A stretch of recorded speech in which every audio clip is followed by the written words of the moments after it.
Hello বন্ধুরা, কিছুদিন আগে বাংলাদেশ টি-20 সিরিজ জিতলো। প্রায় 2 বছর বা আড়াই বছর এরকম কিছু হবে। অনেক দিন পর কোনো টুর্নামেন্টে সিরিজ জিতেছে বাংলাদেশ।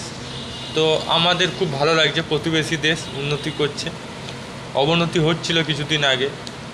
শ্রীলঙ্কার সাথে টেস্টে হেরেছে, তারপর ওয়ানডেতে হেরেছে। আমাদের সেরকম কোনো দুঃখ নেই যে হেরে গেলে, আর আনন্দ খুব যে বেশি তা নয়। কিন্তু এতে আমাদের কিন্তু ভালো লাগছে। এটা নয় যে আমরা হিংসা করব বা আমাদের খারাপ লাগছে, এসব না।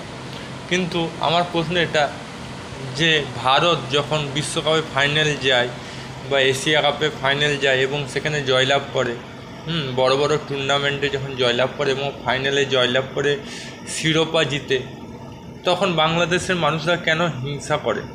সাধারণ মানুষেরা, যারা শিক্ষিত মানুষ হবে, আশা করি যারা শিক্ষিত হবে, বুঝবে সব ব্যাপারটা, তারা এইসব করবে না। তো আমি বলছি, এই ভারতের উপর হিংসা না করে যেমন খেলা হচ্ছে, সেই রকম প্লেয়াররা যদি ভালো খেলে তোমাদেরই তো ভালো। আর ভারতের উপর হিংসা করে লাভ নেই। ভালো করে খেলো, এইভাবে শিরোপা জয়লাভ করো এবং প্রতিদ্বন্দ্বী টিমকে হারিয়ে কাপ নিয়ে আসো। এইভাবে ধীরে ধীরে উন্নতি করো। না হলে খারাপ খেললে কী হবে জানো তো? লাস্টে এই জিম্বাবুয়ে, আয়ারল্যান্ড, নেদারল্যান্ড, এই ছোট ছোট দেশের সাথে খেলতে হবে। বড় দেশের সাথে খেলার সুযোগ পাবে না, র্যাঙ্কিং কমে যাবে। 20 র্যাঙ্কে চলে যাবে।